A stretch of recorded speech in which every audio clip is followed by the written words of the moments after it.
तो जाहिर है हमारे जो दोनों नंबर्स हैं वो 11 और 55 हैं, चूँकि तो अगले स्टेप में हमने जो फर्स्ट ब्रैकेट है उसको तो एज इट इज़ लिख देना है, चूँकि इसकी मज़ीद फैक्टराइजेशन पॉसिबल नहीं है। और दूसरी ब्रैकेट में इस तरफ x है और प्लस इधर 1 है, तो x + 1 सेकेंड ब्रैकेट में आ जाएगा। बिस्मिल्लाहिर्रहमानिर्रहीम। अस्सलामु अलैकुम dear students. 9th math national book foundation exercise 4.2 और आज हमने शुरू करना है क्वेश्चन नंबर 13 से।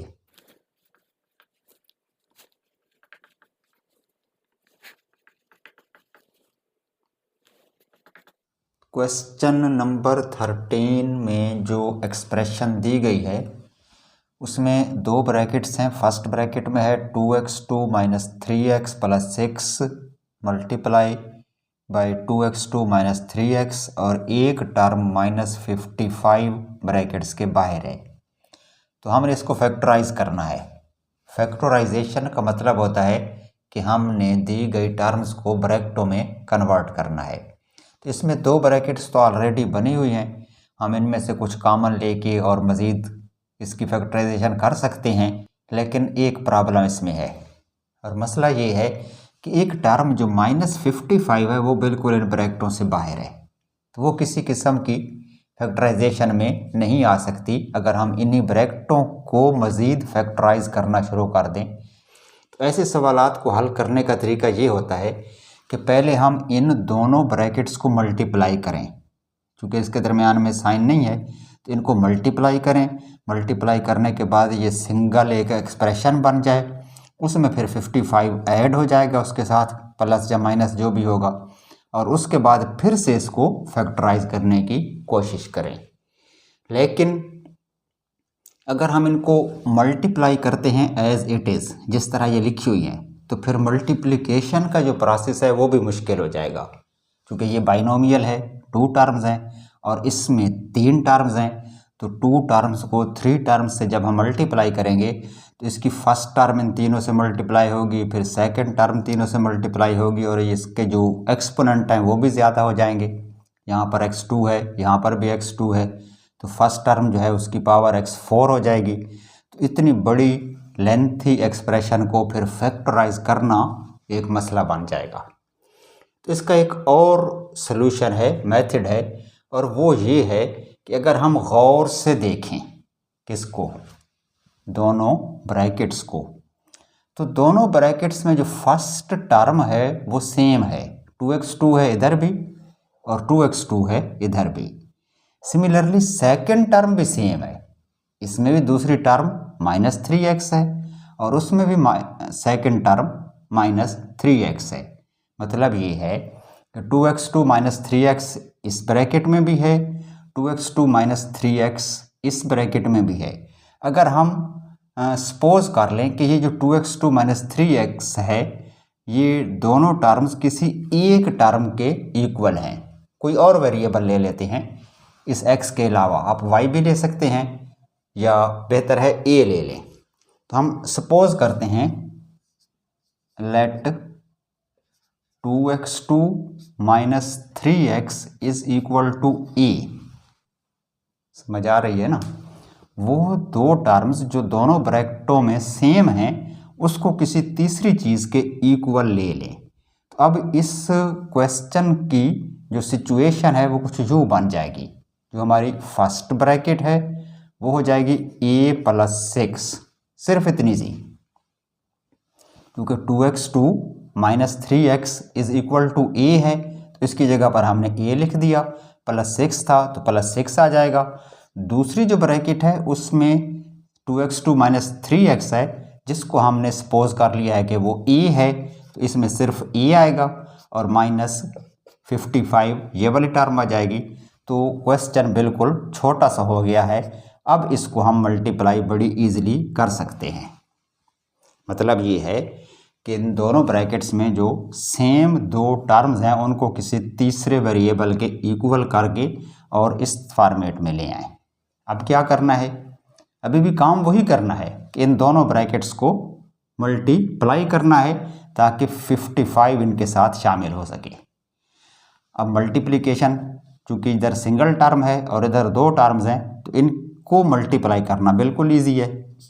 आप a को a से मल्टीप्लाई करेंगे तो a2 हो जाएगा, और a 6 से मल्टीप्लाई होगा तो +6a हो जाएगा, और साथ ये जो टर्म है ये तो वैसे आएगी -55। अब एक सिंपल सी ट्राइनोमियल बन गई है जिसकी मिडल टर्म ब्रेक करके और उसके दो हिस्सों में डिवाइड करके 4 टर्म्स करके हम इसकी आसानी से फैक्टराइजेशन कर सकते हैं। तो अब पहले इसकी फैक्टराइजेशन करें और उसके बाद फिर देखते हैं कि हमने ओरिजिनल टर्म्स की तरफ कैसे जाना है।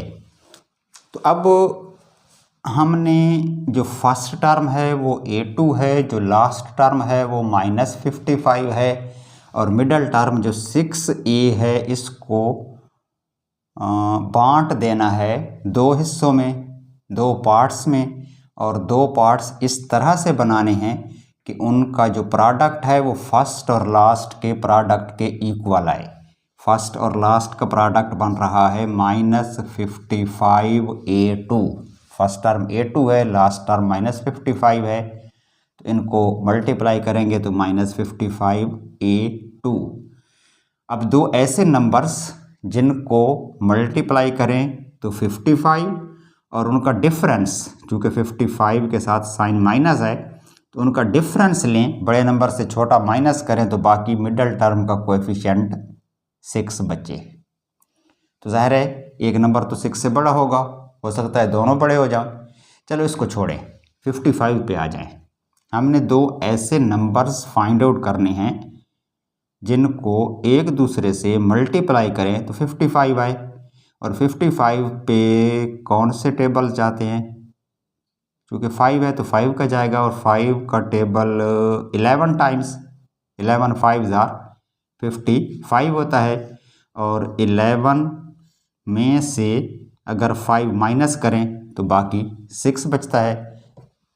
तो जाहिर है हमारे जो दोनों रिक्वायर्ड नंबर हैं वो 11 और 5 हैं, इनको मल्टीप्लाई करें तो 55 और इनका डिफरेंस आ रहा है 6। तो एक लिखेंगे हम 11a और दूसरा लिखेंगे 5a। चूँकि 6 हमें पॉजिटिव चाहिए तो 11 को प्लस कर लें और 5 को माइनस कर लें। +11 में से 5 माइनस होंगे तो +6 बचेंगे, और जब मल्टीप्लाई करेंगे तो डिफरेंट साइन मल्टीप्लाई होकर -55। अब तो बिल्कुल आसान है, पहली दो टर्म्स में से कॉमन आएगा a, तो यहाँ a2 था, अंदर भी a आएगा, और सेकंड टर्म होगी 11, क्योंकि a तो कॉमन हो गया।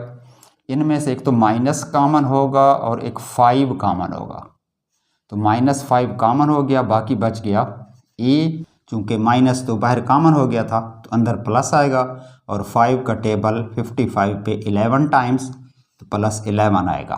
अब एक ब्रैकेट आएगी a +11 की, और दूसरी ब्रैकेट होगी a -5 की।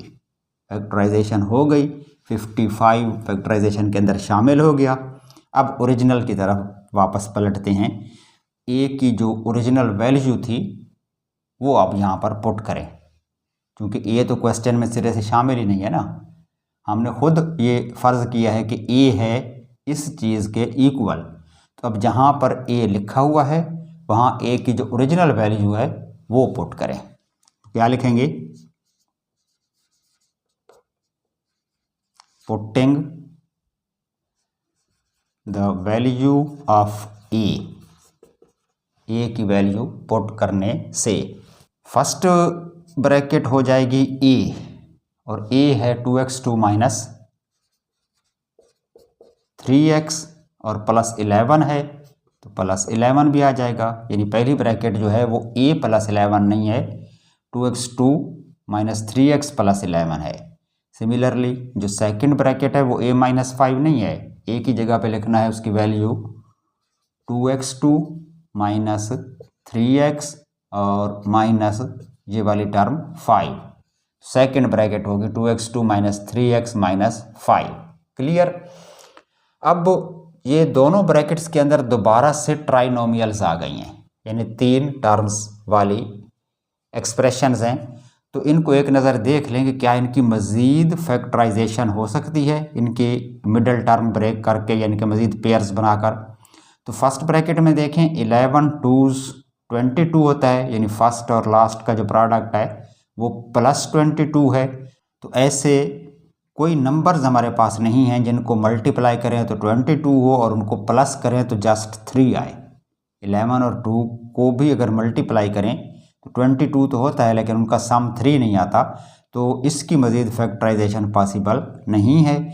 हाँ, इसमें हो सकता है, इसमें जो फर्स्ट टर्म है वो 2 है, लास्ट टर्म -5 है, तो इनका प्रोडक्ट आ जाएगा 2 5s are 10 -10x2 और मिडल टर्म -3 है। तो ऐसे दो नंबर्स जिनको मल्टीप्लाई करें तो 10 हो और उनका डिफरेंस चूँकि माइनस का साइन है तो उनको माइनस करें तो 3 आए। तो यही दो नंबर हैं 2 और 5, इनको मल्टीप्लाई करें तो 2 5s are 10 और इनके दरमियान जो फ़र्क है वो 3 बनता है। 5 - 2 कर लें तो 3 आएगा। तो इसकी मज़ीद फैक्टराइजेशन हो सकती है इसी तरीके से।